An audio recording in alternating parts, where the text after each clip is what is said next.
Hello and welcome to my video about the stamina Dragonknight for the Markarth DLC.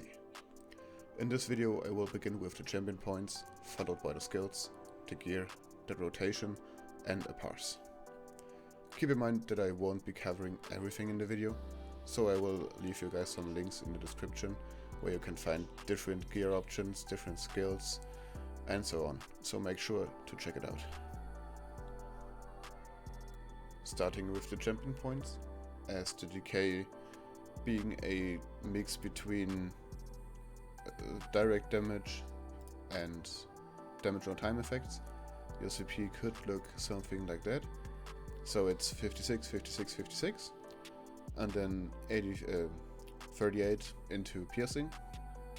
That is for the dummy setup. So when you're in the raid and you have, I don't know, Tremor Scale, Alkosh, Minor and Major Breach, and so on, you could probably just scale it down to 19 or something like that, depending on what your group has. So keep in mind that you adjust that depending on your group. And then probably 61 into Master at Arms and 3 into Physical Weapon Expert. You can tweak them around a bit, so for example, I don't know, 51 into Thaumaturge or something like that. It's really no too big difference, but yeah, you try to have them pretty even depending on what setup you're running. But yeah, that's what's caused me to have best results on the dummy. Let's quickly go over the skills from the Dragonknight. Your ultimate will be Standard of Might. It increases your damage done by 15% if you stand in it, but also will deal flame damage to anything it hits, and also applies major defile, but that's crap in PvE anyway, so nobody cares. It also has a unique synergy when you drop it, and ally can activate it for extra damage and snaring enemies around. Your main dot will be Venomous Claw. It's one of the strongest single target dots you can get in the game. It's a poison damage ability, so its direct damage is poison and also the damage over time is poison. It gets stronger the longer it lasts, like every 2 seconds 20% more damage, and also inflicts your enemy with the poison status effect when you activate it. Noxious Breath, a simple impact damage followed by damage over time in an area, and also applies Major Breach, which is basically useless for most situations, but yeah, I take it.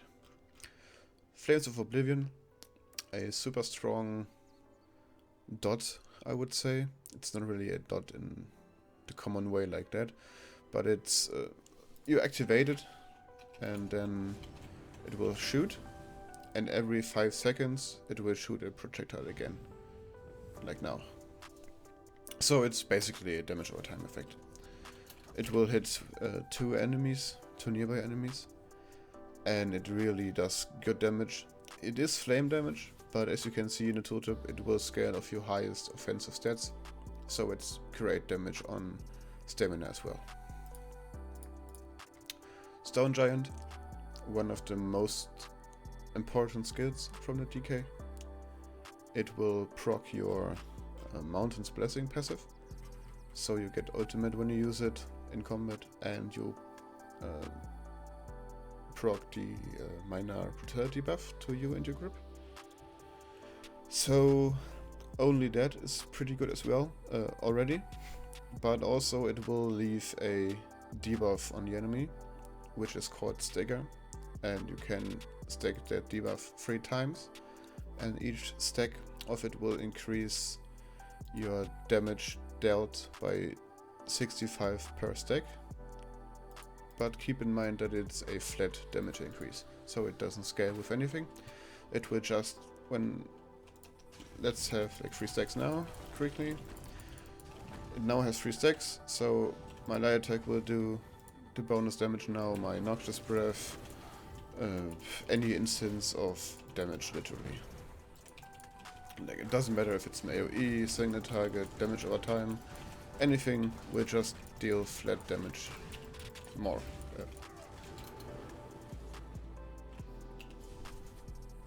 Yeah, that's basically all of the skills the DK uses from the class trees.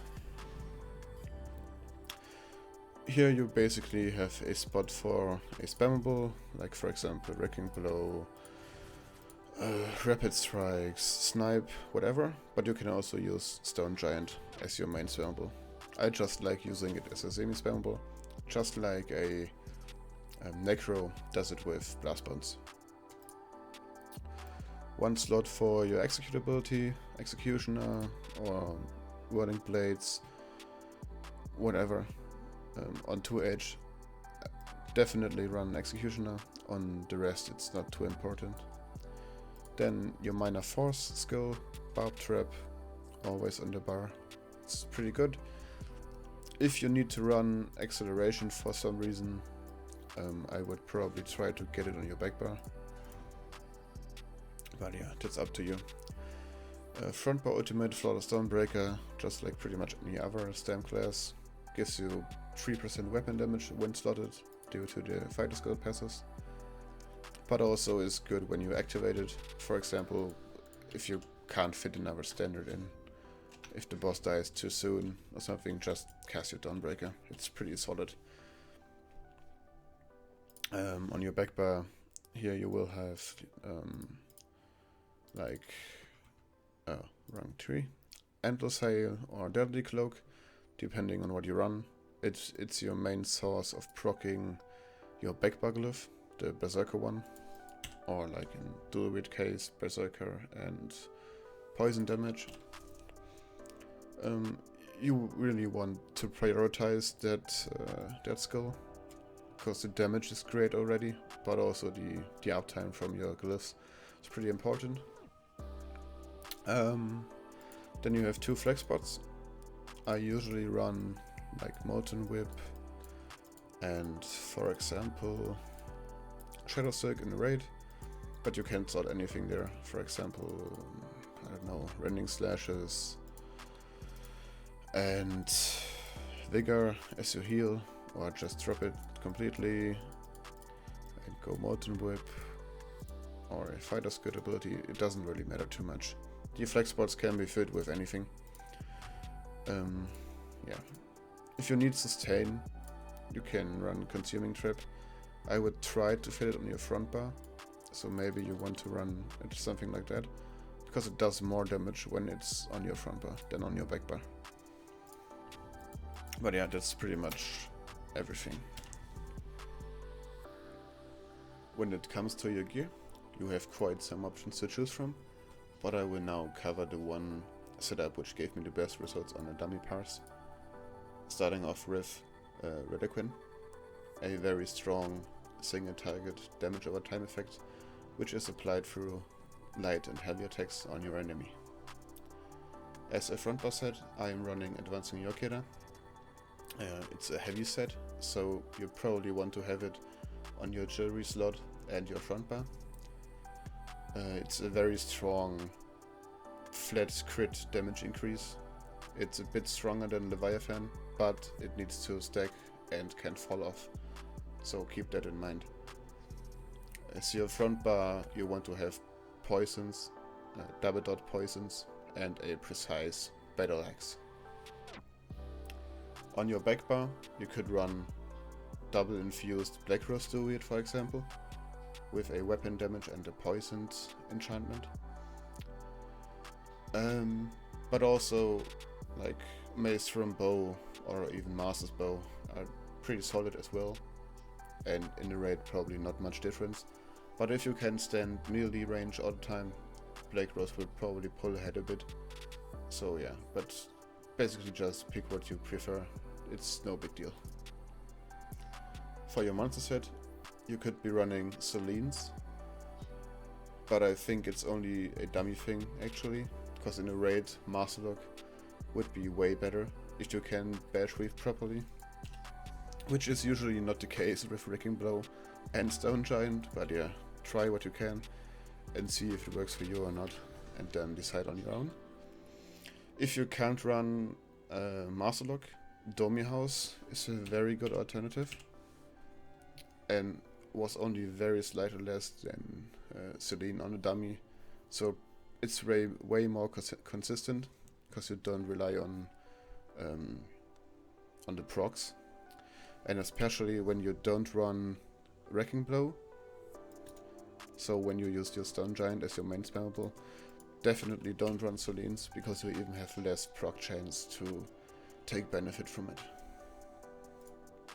Now moving to the rotation, I'm running a dynamic rotation pretty much all the time, so I won't list a dynamic, a static one here. Things you want to keep in mind when you play your dynamic rotation is that when you run with advancing Yokida, you don't want the stacks to drop while you are on your back bar, so you need to time that a little bit. Usually it shouldn't fall off, but yeah, it's something you need to be aware of a bit. The next thing is your Seething Fury stacks from the Molten Whip. You try to play around with them a bit, and also your Stone Giant stacks duration. So I always start off the same way. I'm pre-buffing with Flames of Oblivion 3 times, or Noxious Breath, it really doesn't matter at all. So I cast them 3 times, then, okay, let's refresh it again.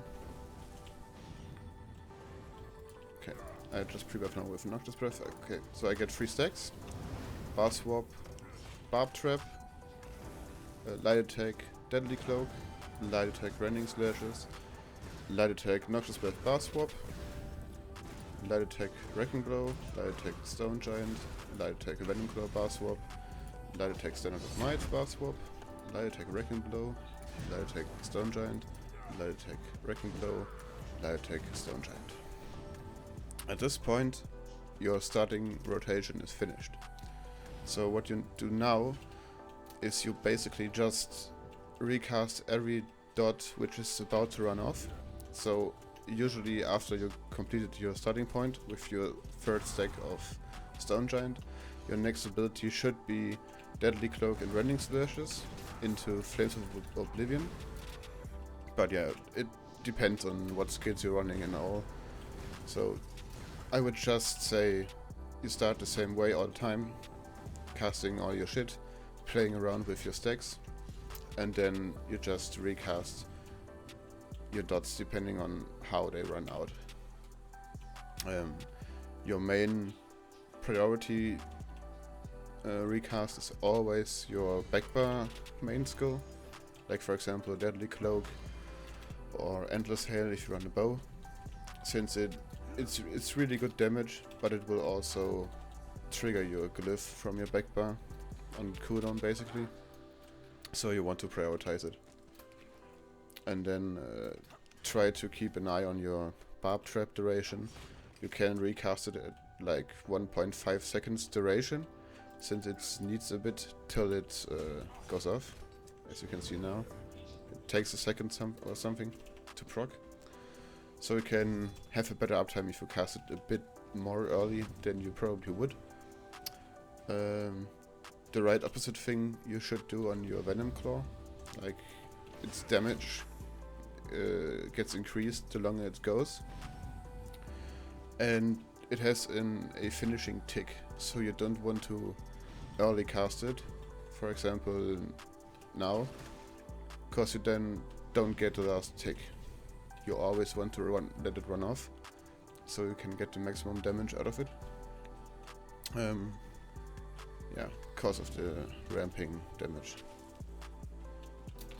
And that's basically it. If you run, I don't know, dual wield, you basically just play the same shit, but replace your skills. So it's always the same concept. For example, instead of Wrecking Blow, Rapid Strikes, instead of Executioner, Whirling Blades, or if you want to have your backbar, you can run Endless Hail here, and I don't know, Shadow Silk here. But the way you start is always the same. Yeah, and if you want a bow setup or something with stagger, without stagger, you always want to have the same, yeah, let's say, concept of your rotation. So you start with your pre-buffs, then you quickly go through your rotation on your back bar, go on your front bar, cast all your needed skills, and then when everything is running, you basically just cast your spammable.